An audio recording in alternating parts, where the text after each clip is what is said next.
What's up, Detroit? We are back with another Riles and Riley rundown. This week we are going to be previewing the 49ers and the Detroit Lions. Sunday night game, big game for Detroit. Handshake Part 2. Don't forget that part. You've been saying that all year. Yeah, even though the coaches say they're not really involved in that right now. We are. As the fans, we have the privilege of being to look at the storylines. Definitely. Well, coming off of last week, definitely not what you wanted to show going into a game with the 49ers on the road, but you got the win. Shape it up, and this is going to be a big test. Yep. All right, so we're going to start out basically with just doing what we did last week, pretty much going through the keys to the game, keys to what we think our Lions need to do to get the victory. Hopefully this week we get a few more right than last week, but I'll let Brendan go ahead and start with his key. Well, okay, so we didn't get to this last week. Last week, honestly, we didn't have quite the preparation time. But we're going to try and do a 3 keys every game. You see that in every pregame show, so we'll give you our own. My 3 keys to this game, number 1, D-line pressure. I think that's going to be a key to the season, honestly. D-line pressure doesn't necessarily mean you get 6-7 sacks, although that would be awesome. D-line pressure means you get to the quarterback, you get in his face, means you stop the running back. D-line pressure is very important because, now not that this San Francisco offense is deadly, but you get in Alex Smith's face and you stop Frank Gore, keep it low scoring, and this offense is going to be able to keep up with them.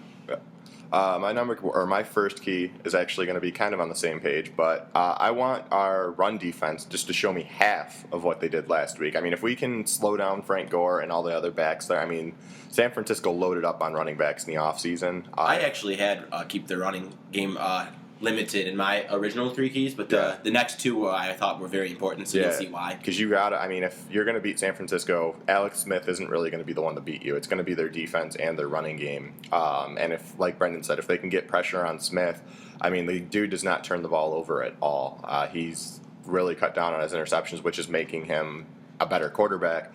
But if we can stop the run, they're not a high scoring team. If you keep you absolutely can keep their scoring down. If you keep their scoring down, I mean, and of course, you would love it if you're Detroit for this to be a shootout. Yep. But at the same time, if you keep San Francisco's score down, then especially, and the way to do that, like we've both mentioned, D-line pressure and stopping the run, both kind of go together. Yeah. If you give up probably more than 21 points in this game in San Francisco, it's going to be a tough win, definitely. All right, my number 2 key is something the Lions did well last week. It's keep the penalties down.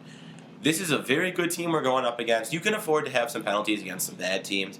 You can't shoot yourself in the foot against San Francisco. You start getting yourself into 3rd and 15 on a regular basis, or even 3rd and 10, 3rd and 9, 3rd and 8. Those kind of things. It's going to be much tougher to move the ball. And San Francisco's already a tough defense. You make it harder on yourself, you're not going to score very many points. Yep. My number 2 key, kind of going along with the same trend there. San Francisco's going to want the game to get a little bit chippy. We have to make sure that we don't buy into that. I mean, we all know how the Lions get. I didn't even notice it, but apparently Titus Young actually headbutt the guy last week in the first half, and that's why he got that 15-yard penalty. We cannot have that happen. We need to play the Lions game, get on the field, get off the field, put some points on the board, and don't buy into all the stupid things that San Francisco is going to want you to do. We saw last year's Sunday night game against the Saints. The Saints were doing everything they could to egg on the Lions. And the Lions really hurt themselves. Honestly, that game could have been a win for the Lions. I would not be surprised right now if all the coaches in the locker rooms, they know what the Lions do. They're probably game planning to make them do that. And that's not unfair at all. If you can take advantage of that from the Lions, if you can get them to commit 6 personal fouls, which I believe is exactly what they committed against the Saints on Sunday night. If you can get the Lions to do that, they're going to have a tough time winning. Yep. My number 3, and the most important, Tom already mentioned that Alex Smith does not turn the ball over very much anymore, and for that reason, the Lions need to keep their turnovers down as well. Because if the Lions keep their turnovers down, they're going to compete. I think it's as simple as that. This offense is too good to simply be shut down. Now, you can keep them in check. You can hold them, in the 20s. Yep. But you're not gonna stop this team from scoring more than 20 points. So if they keep the turnovers down, don't give San Francisco the ball more than they should. Don't give it to them in good situations. Make Alex Smith have to drive the field, even if it's only a possession where you pick up 3 or 4 first downs and have to punt. Make Alex Smith drive the field. Don't give him those easy touchdowns. Yeah. My 3rd key to the game, again, basing it off of last week, I'm going to go with the play calling. Last week, the play calling are excellent. I mean, there were a few mental mistakes by Stafford. But one thing I would like to see a lot more this game, yes, I want to see the hurry-up offense a little bit more this game. I mean, it did work a lot. I don't want to see it every time, obviously. We don't want to get into that type of team. But I would like to see a few more minute 30, minute 40 drives to where we can get some points on the board. Also, I would like to see a little bit more deep passes down the field. I mean, San Francisco is going to make it tough on you. However, That'll open it up a little bit too, though. Yeah. Make the short passing game a little easier. Plus, that's one thing some people don't notice. If we do get the deep passes downfield, that's going to open up the run game a little bit more too for Kevin Smith. I know they're not probably looking much for the run game. I mean, San Francisco's got one of the best run defenses. You need to have a little in the bit league, of balance. but you have to. Yeah, exactly. I mean, if you even make your screen passes your run game. Well, you pointed out to me last week. I don't know if it's finished this way, but at one point in the game, and I think it was late third quarter, you pointed out that Aaron Rodgers was the leading rusher for the Green Bay Packers against San Francisco 49ers. Yep. And if that's the case for the Lions, where Stafford's the leading rusher, I don't think you're going to win this game. No, I don't. I don't need Kevin Smith to rush me for 100 yards.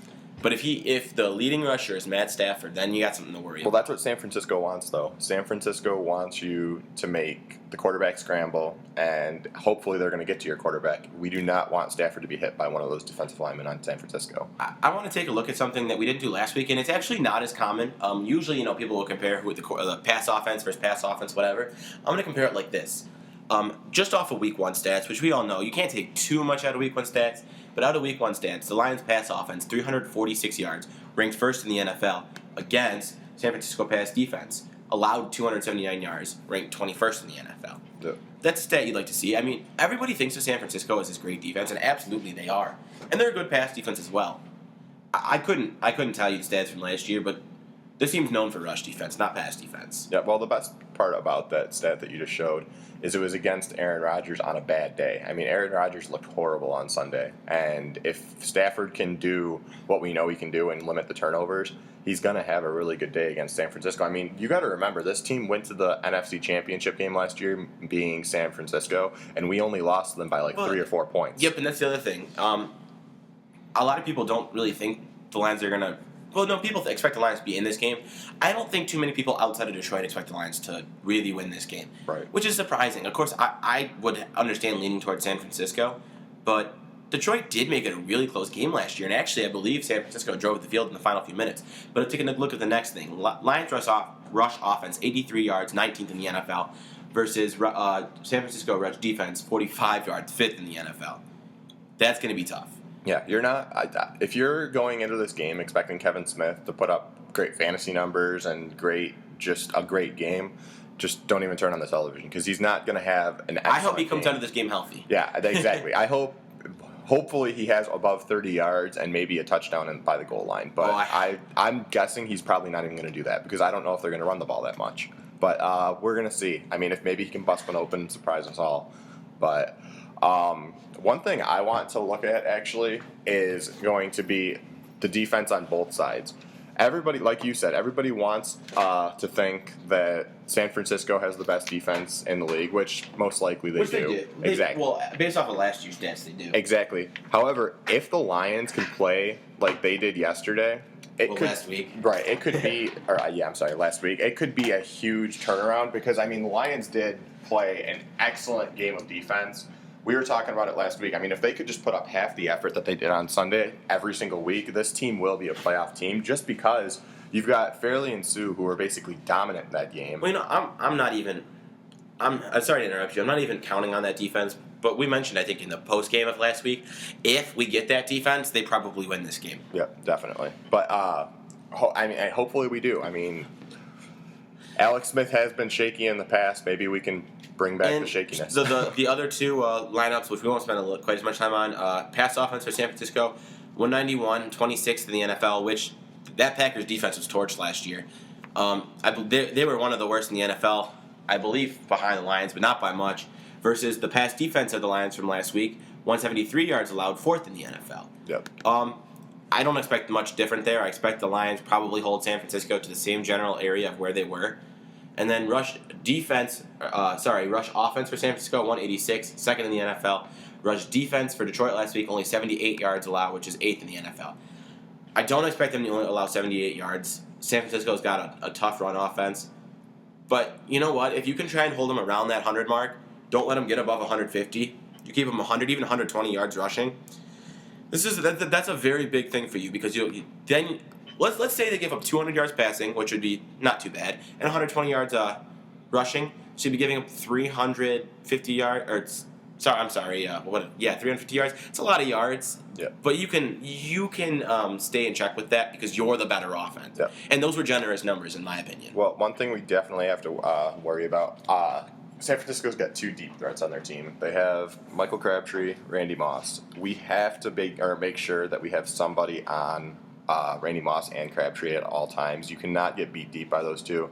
Randy Moss, he hasn't been as of late. However, it's only a matter of time before he does bust out one of those big long touchdowns.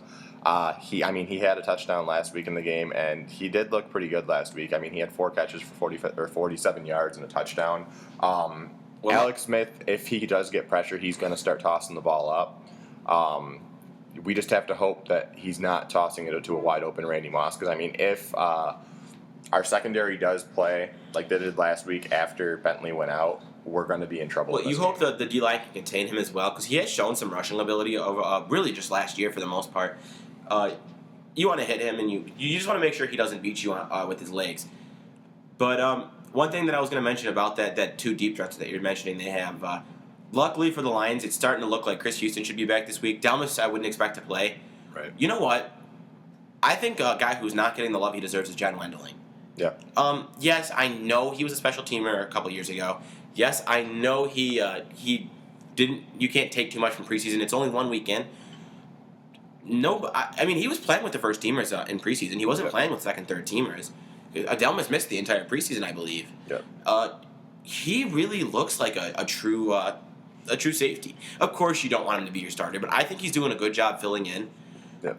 Having Drayton Florence and Chris Houston. Yeah, we had a good point actually on our YouTube link from our post game show from one of our viewers.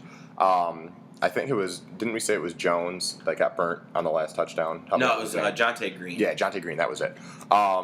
With Jonte Green, when he got burnt, me and Brendan both said he does not. He might grow to be on the field eventually, but he's not ready right now. Why isn't Drayton Flores seeing a little bit more time out on the field? Well, he was picked up shortly before the.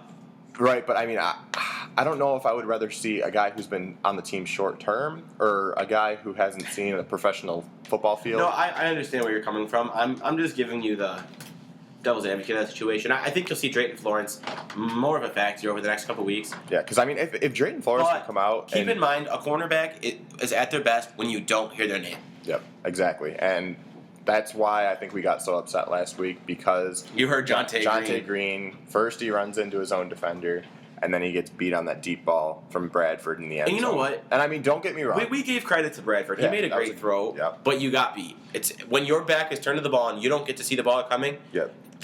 Even though it was a great throw, the throw doesn't need to be that great to beat you. Yep. And most of the time, if you're going to call it a great throw, there can be the good loft great throws. However, the real great throws are the ones where it's pin on the needle and throw it right saw, for the most part, Bradford, not to get too much off topic here, we saw Bradford's deep balls. A lot of them were slow to get there, and actually Drayton Florence had a deep ball play where he got beat. He got to the ball. It almost looked like he was going to pick it off. Yep. And I'm not going to lie, I've never been an Alex Smith fan. I feel bad for the guy being a number 1 pick and having so much turnover in San Francisco year after year after year, never having the same players or same coaches. But I have to throw this one out there. I think for the Lions to actually have a shot, I should have made this one of my keys. I think we have to force a turnover in this game. We didn't have a turnover last week. We didn't have an interception, no fumble. I think you forced fumble, you didn't recover it. Exactly. This game has to be a game where we get the big play on defense, you intercept it, and then you score right away. That's going to be big. I don't think people realize how big the turnover ratio is in this league. Turnovers is and huge. Last week we were down 3-0. I think we definitely have to force a turnover on this game. And if you do get Alex Smith to turn one over, that's when quarterbacks can start to get shaky. You saw what Stafford did last week. Right. He doesn't hardly ever throw picks. All of a sudden, there were 3 in one game because of that first one. I don't know that I would say that you need to force a turnover, but I'll say this. I think you need to stay even with San Francisco. Yep. If you turn the ball over, you need to force turnovers. If you can keep yourself from turning the ball over, I think you can get away without forcing a turnover. Yep. Let's get to a guy who we haven't even talked about yet, who could play a key factor for the Rams, Vernon Davis. Sorry, 49ers. Or 49ers, sorry about that. But yeah, Vernon Davis is going to play a factor. I mean, he does every single game. Most of the time, he is the leading receiver for the Niners. He's one of those that we were talking about a few weeks ago with like Graham and Gronkowski. He's going to get the ball, and he's going to score most of the time when he does get the ball. And unlike what Pettigrew's shown us, he doesn't drop very many passes. No, he's always been a good pass catching. Exactly. We do have to keep him in check. I mean, which is going to be tough because, like I said, we do have Crabtree and Moss out there as well. It would be nice if you can get Bentley back. Not that Bentley will always take him. It would be nice if you could have Bentley back. Yep. It's not looking like it right now. I wouldn't count him out for sure, but I believe he missed practice today again. So what's today? Thursday? He doesn't get in there tomorrow. Yep. It's going to be awfully tough to have him ready for Sunday. This just came in, the ESPN wire. Chris Houston said he is definitely playing in week 2. That one doesn't surprise me so much. He is in. The questionables are Louis Delmas and Bill Bentley still. Like Brendan said, I don't see Delmas playing. Bentley, it's going to be tough. Delmas hasn't practiced in a month. Right, exactly. And Bentley, it's going to be tough for Bentley. You got a shot with concussion. Yeah, but with him being a young player and I wouldn't bring him back. I don't. Here's the big thing about this game. Of course, we all want to win, but let me ask something. How many of us, when going through our season expectations, how many of us gave them a win here? Exactly. Yeah, I mean, but you got to look at it. The Lions do show up in primetime games. I mean, the game last year against the Saints, the Sunday night game. Yep. It was a close game. If it wasn't for turnovers, they'd probably... Or not turnovers, I'm sorry. If it wasn't for penalties... Because this game reminds me of last year with Chicago and Detroit on Monday night. No one was really giving the Lions a chance to win that game either, because that was when Cutler was still in the lineup and everything, and that was supposed to be the key game that decided who was going to go to the playoffs from the NFC North. Which made a big difference. Well, the Lions ended up coming out and winning that game, and, I mean, this is a huge statement game for the Niners. I've never said that there has been a playoff implication game in week 2, but this is definitely a playoff implication game. If you win this game, you could possibly start off 4-0, 5-0. If you win this game, expectations definitely get a lot higher for this team.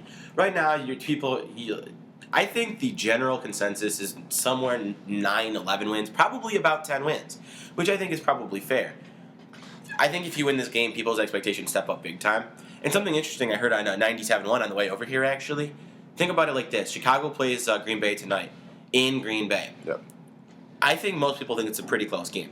If Chicago beats Green Bay in Green Bay starts the season off 0-2, both home games, one against a division opponent, and the Lions beat San Francisco, then start looking at expectations. Yep. Then people all of a sudden start picking the Lions, who a lot of people had them losing both games to Green Bay. I think most people have them winning at least one, then maybe both. Exactly. Well, looking at the matchup, again, between our Niners and Lions, I do think that it's going to be a little bit of a shaky start. I don't expect there to be too many points scored in the first probably 10 minutes of this game because both teams are going to have to feel each other out. The Lions, as far as the Niners go, they're going to want to see how the Lions defense is going to rush the quarterback. They're going to want to see how they can go against the run game.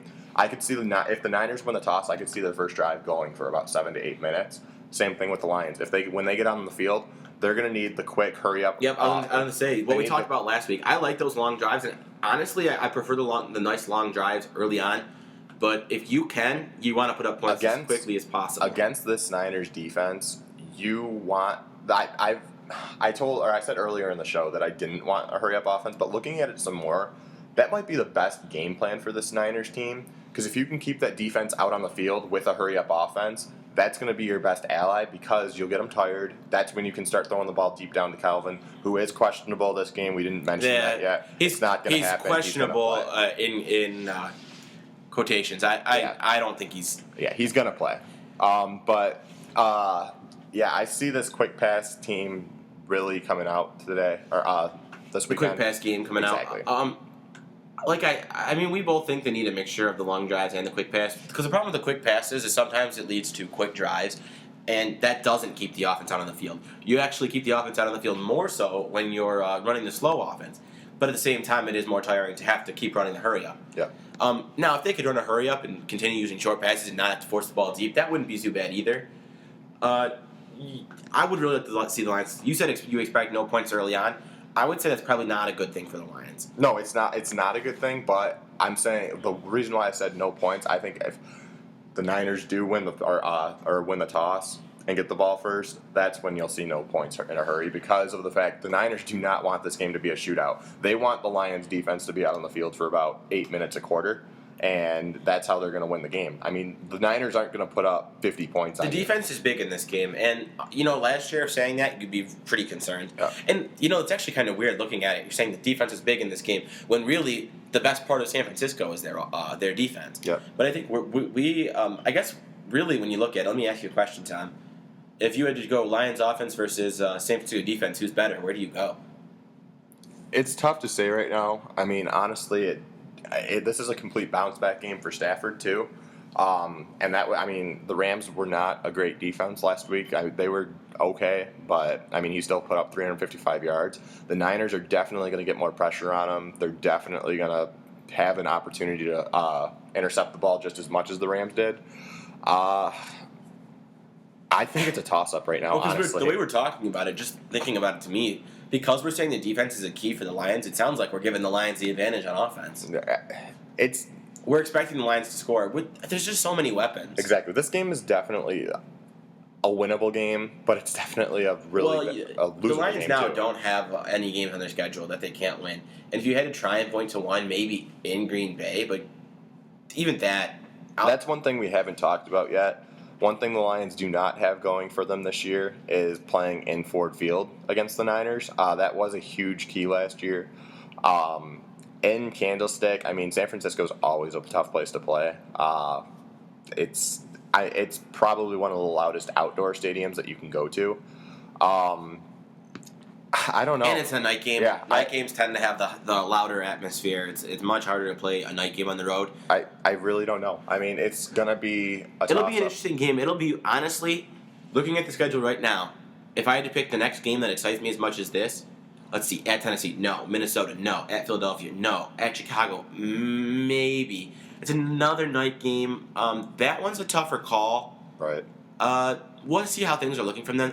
That one's probably the next one that's about the same. But then again, Seattle, no. Jacksonville, no. Minnesota, no. Green Bay at home, maybe. Like I said, let's exclude division games. Really, excluding division games, this is by far the most exciting game on the schedule. Yeah. With this team, if they can win this game, we've said it all along. If they can win this game, they could very easily start off 6-2, 7-1. You've got Chicago, which is going to be the tough game, and Philadelphia. But outside of that, you expect to beat Tennessee, you expect to beat Minnesota, yep. And you expect to beat Seattle, yep. Especially at home. Yep. And the next probably tough. And then Jacksonville, Minnesota as well. Really, let's take a look real quick. And sorry for previewing the season again and again, but it's something to look forward to. Let's give them a win here. Then you go Tennessee, win, right? Yep. Minnesota, win. So that's at home, by the way. That's 4-0. Then a bye week. Then you go to Philadelphia. I'll give them a loss. That's 4-1. Say they lose the two tough games. Right, and at Chicago loss. It's 4-2. Seattle at home, 5-2. At Jacksonville, 6-2. Who lost to Minnesota, 6-2. So right there. And then at Minnesota, 7. You're looking, if you win this game, you're looking at a very, very strong start to the season. Exactly. And then and if you lose this game, you still have a nice schedule to bounce back on. Yep, definitely. So we've basically previewed the entire game now. We've given you guys pretty much all the stats, all of the keys to our keys, at least, to the game. We haven't given a final score yet, though. What do you think, Brendan? I said if the Lions can get the scores into the upper 20s, I expect them to win. I don't expect them to get to the upper 20s. Now, don't take this the wrong way. I have a lot of faith in the Lions, to be honest. But I think San Francisco's a better team, and especially at home. If this was an away game, I'd probably change my pick. I'm going San Francisco 24, Detroit 21. Yep. And real quick, I'm sorry. If the Lions have the ball in the final possession with the chance to win the game, I expect them to. Yeah. They've showed in the past that they can come from behind now, and they can do it often. Same thing here. Road game, Sunday Night Football. It's one of the toughest games. This has really got me speechless. I don't know. It's one of the most potent offenses in the league against the best defense in the league. I'm going to say that the Lions will win this game. I think it's going to be not as high scoring as people would like to see and feel comfortable, but I do think we are going to put some points on the board. I say Lions 28, San Francisco 24, and yes, it will be a late drive that does win the game for the Lions. It might be another miracle drive. I mean, like last week, no one really expected after the Rams held with us for so long for us to actually be able to drive down the field, but Stafford showed he could. Stafford's best when his back is against the wall. He showed that now, and he is proving it. Don't forget, guys, we are going to put this post up on YouTube and everything. Listen to the show. And after the show's done, be sure to give us your prediction of the final score Let of us this know what game. you thought as well. Yeah, we'll do our best to comment back. Exactly. And whoever does, we're still throwing it out there, whoever does get the exact score down for this game or any game throughout the season, they will win a prize. We're not going to tell you what the prize is yet because that's going to be a surprise, but I can guarantee you will like it. But thanks again for listening to the Riles and Riley Rundown, and we will see you on Monday after a hopeful win. So let's go down to Candlestick and bring back the win, boys. Go Lions.